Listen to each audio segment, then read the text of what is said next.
And the winner for Best Co-Host with 60% of your votes is...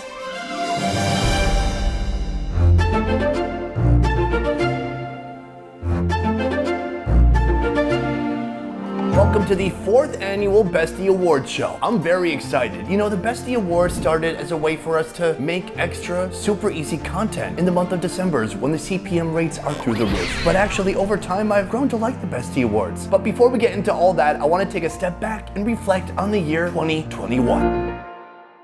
2021 was a challenging, unique year. We started the first half of the year in Vietnam. In all, we stayed in Vietnam over a year straight because, as you know, as you might have heard about, as someone may have told you about on CNN every 5 minutes, there was a Corona-19 in the air. And so Vietnam locked its borders early on, and luckily we were inside the country when that happened. So we had a long time in Vietnam with almost no community spread. That meant no masks. We could travel freely, go where we wanted, eat what we wanted, and for over a year, we filmed something like 80 videos straight in Vietnam. That went on until about July. Vietnam had made it through 3 corona waves pretty successfully, but wave number 4 was the final wave. This was the wave that could not be undone. No matter what actions they took, the virus spread throughout the community, and I saw the writing on the wall very early on. I knew that the only way for the show to go on would be to leave the country of Vietnam. Even though I'm grateful that there are so many different options of things to shoot there, but alas, the time came where we had to move on. So planning started in July, and then in August, we traveled to the USA, we got all vaxxed up, and then we started shooting. By the time we were in Minnesota, we really had to get going on videos, so we started cranking them out. We shot a lot of stuff I wanted to shoot for a long time in my home state where I'm from, including the Minnesota State Fair. From there, we went to Texas because Texas was open, it was easy to shoot there, and Texas has a lot of interesting, unique foods, not just limited to barbecue. After Texas, we traveled to Mexico City, and we shot 11 videos in Mexico City, and all of that is kind of wrapping up by the time you see this. I hope you enjoyed it. We had a wild time there. It's my first time shooting in Mexico. From Mexico, we traveled to the Bahamas and Jamaica, and that is some shooting we just wrapped, and that's going to be coming out very soon, starting in January. I'm happy to say that during this whole time, we've kept the whole team intact, and we've actually added some new freelance cameramen. Dylan and Tony, they joined us from Minnesota, and they shot every series from Minnesota to Texas, Mexico, Bahamas, and Jamaica. So they joined us for 2 solid months of shooting this year. It was a difficult transition because we had really developed a unique, very cinematic shooting style with my 2 Vietnamese camera guys, Kai and Duc. But Dylan and Tony got up to speed quickly, and they started bringing their A game, so much so that I bet a lot of you probably didn't know we switched shooting teams halfway through the year. See? You're shaking your head no. In just a moment, I'm going to reveal the winners of the BESTY Awards for this year, but first, I want to give a huge thank you to my team. I get all the credit for what goes on here because I'm in front of the camera and I'm the one who's like blah, blah, blah about the food. Oh, it's salty, it's whatever. The truth is, none of this would be happening if it wasn't for our outstanding world-class team. We have people who wear many hats and take on many responsibilities. From the top, Liz, our channel manager, who's helping to orchestrate shoots and who ran several shoots on the ground in Minnesota and in Texas. To our producers in Vietnam, producer me, producer Koi, and our marketing manager, Gabby, who was doing marketing stuff sometimes and producing sometimes, and actually she just flew back to Jamaica so she could help be the producer on the ground there in her home country. Between these 4, they are doing research, buying plane tickets, figuring out how we're going to get from one place to another, booking hotels, getting permits. All this takes an inordinate amount of time, and the whole purpose is for us to make the most out of every minute of every day when we're shooting, because that shit ain't cheap. Our usual shooters who were in Vietnam helped sort out the footage, so we would get footage here, send it back there, and they would organize and assemble everything, and then they would hand it off to our post-production team. Our post-production team is 8 people strong. Is that right? Let me go figure out where they are on this, where they're sitting. Leon, Hui, Thomas, Ruby, Tai, Lin, Hang. Yeah. Our post-production team is 8 people strong, led by Leon. Leon was the first editor to join us, and I'm so lucky that he did because he has grown in leaps and bounds, not only in his editing skill and ability and storytelling, but in his ability to lead a team, especially in these tough times when I can't really be in the same room with these guys anymore, and gals. One gal. It used to be we could sit down at the same computer, go through the episodes, give feedback, and now everything has to be done online. It's not ideal, but we're making it work. The post-production team has done an excellent job of taking in all this new footage and telling incredible stories about food, people, and different places around the world. So I'm very proud of them, and I'm proud of my team on the whole. From here, I want to talk about the winners of this year's BESTY Awards. Y'all ready? Let's jump into it. I have the categories right here, including the winners. Let's jump into it. First, Best CoHost. The nominees for Best Co-Host in 2021 are Calvin Bowie. I would love to have tacos with nacho cheese, chili con carne, jalapeno, sour cream, all that good stuff. You're so cliche. I know. You're a traditionalist. No. But in this situation, yes. Twin.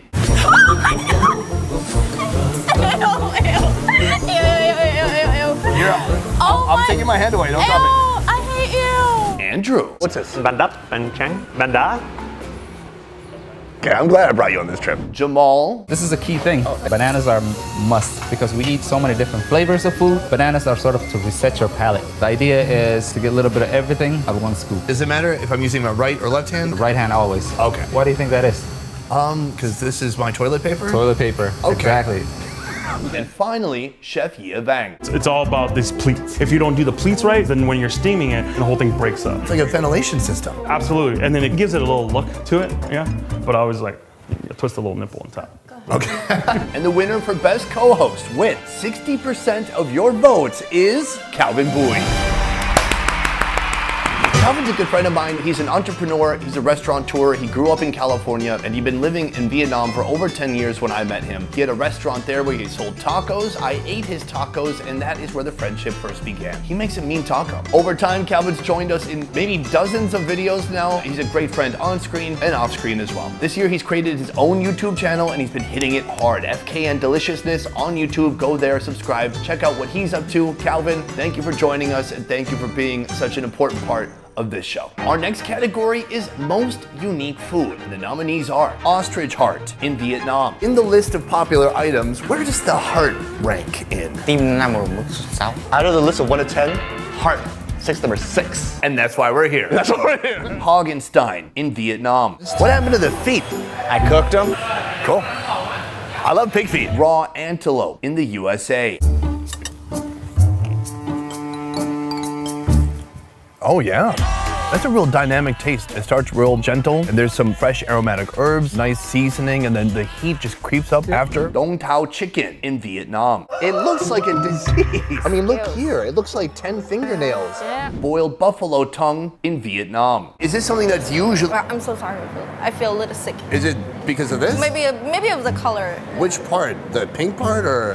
The black part. Don't make eye contact with it. Just look in my eyes. Yeah, I'm fine. I'm fine now. These were pretty close, but you guys voted with 33% of the votes, the ostrich heart.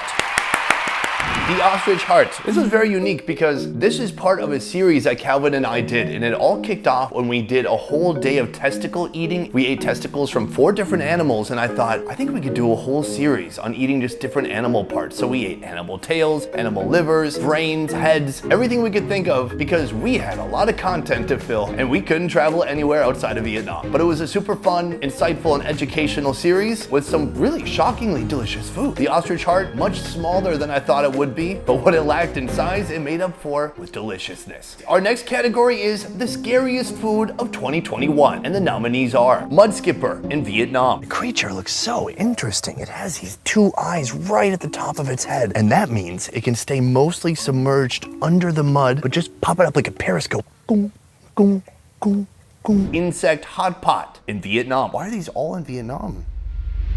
For over a year, we filmed something like 80 videos straight in Vietnam. Oh well. Fried cicada fungi in Vietnam. We got something really special. Why is that has a lot of legs? Oh, You ready? Boom! oh my god. What?